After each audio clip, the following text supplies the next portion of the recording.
What's up, everybody? It's Luke James, not the singer.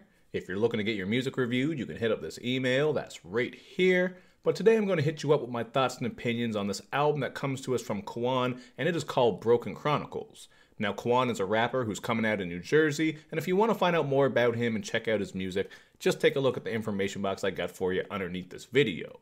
But first things first, after running this one back a couple of times, I can safely say that this is going to make my indie top 10.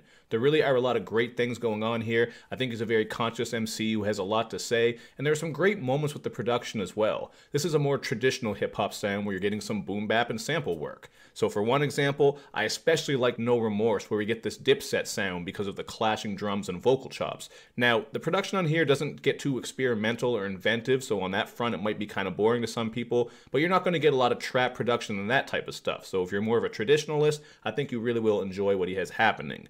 Don't Cry, for example, is an immediate standout because on the first half you're getting this A Tribe Called Quest feel, then on the second half you're getting this beautiful sample, and there's some really good content on here as well. Kowan is speaking on what it was like to deal with his drug addict cousin as well as a bunch of other family issues. So he is getting personal on here and he's breaking things down while also speaking on his depression and trying to move up in the hip-hop game as a way of working with that. I really like how he's a thoughtful MC who is providing this introspection.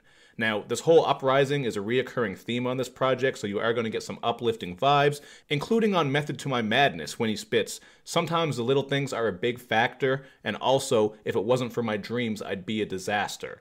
I really like these two lines because these are true, man. You know, sometimes the little things have that snowball effect where it doesn't seem like much is going on, but as things get worse, all this little shit turns into big shit. That's just how it comes together. And then with "if it wasn't for my dreams, I'd be a disaster," I like that because it's showing you that glimmer of hope. It shows you that he's not going to give up and he's hanging on to those dreams, which is very damn important. Because if you don't have dreams, how the hell is a dream supposed to come true? Shout out to that old Dizzy Rascal song. But moving forward, I really like the track that's called Black Ink. Again, he's trying to move up in the game and succeed as a way of dealing with all of his issues. And there is a memorable line on this as well. I got to shout out the beat too. It's one of my favorite beats. But it made me laugh when he said that he actually thought about selling his testicle for $32,000.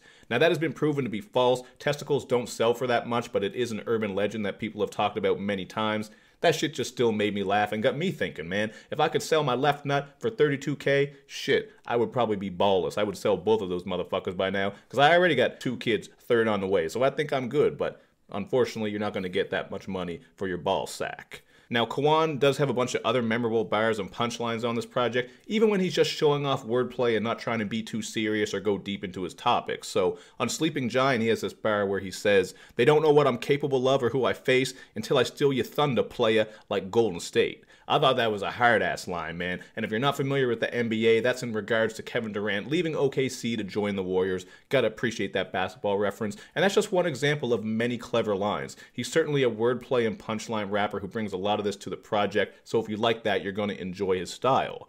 But you know what? This album does have its downfalls too. I've really been praising it so far, but there were a couple of things I didn't care for. So on the song Down For Me, you're getting this very repetitive vocal sample that is just grating and it goes on and on, so that was one of my least favorite beats. And on top of all that, it is just a pretty common track about dealing with this woman. He wants a girl to be down for him.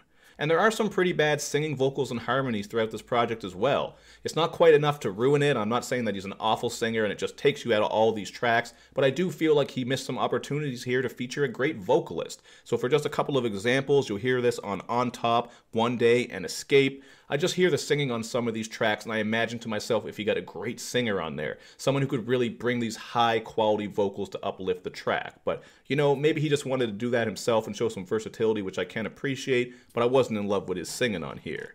In spite of that, I gotta shout out that the song Escape is still one of my favorite tracks. Like I said, the singing doesn't all out ruin this shit, it just kinda dampens it a little bit. But with Escape, you're getting this light, jazzy production. I think it's a great way to wrap the album up because it's kind of soft and mellow. And here he's got some more good lines, so I'm just going to read them out to you. He calls out violence in the street and asks, "Who gonna take care of us if we don't take care of each other?" Just his way of promoting unity and saying that people need to come together and show love. But the line on here that I really felt is this: Don't talk to me about racism. I grew up black. You speaking from what you think. I'm only speaking facts. I like this line because this shit is so true, man. People who really have never experienced racism love to talk about how it doesn't exist anymore. It's not a factor, da da da da da. But the shit does exist, and if you haven't really experienced it all through your life, all the little things, the microaggressions, and just there's so much shit here I could get into. I'm not going to break it all down, but the overall point that he's saying is, if you don't know it, don't talk about it because you don't really know. I certainly think that's a fair point. So, at the end of the day, man, I think this is a pretty solid project. Like I said, it's going to make my indie top 10 for sure, unless something crazy happens. And I am going to go with a 3.5 out of 5. I'm not quite going to go with a 4 because I did mention some of the issues here. I think the singing and melodies certainly could have been better. I also think that Down For Me beat was pretty bad. And, he's not taking too many chances here. I certainly like a lot of the topics and what he's doing, but his approaches aren't overly interesting. I think by bringing a bit more conceptual shit in and maybe doing some more deep storytelling, that would help as well. But these are just some minor gripes, man. I always got to give some constructive criticism, and I know I'm kind of a hard critic at times, but this is still a dope project, man. You guys know me by now. 3.5 means check that shit out. There's a lot of good stuff happening here. I just think he can go even better. Like, I hear even more potential here. So that's what I got to say, man. Check it out for yourself. Let me know in the comment section what you think. And of course, man, hit me up on all my social media sites so you can show me love and show me lots of it. Thank you for watching, everybody. We'll see you next time.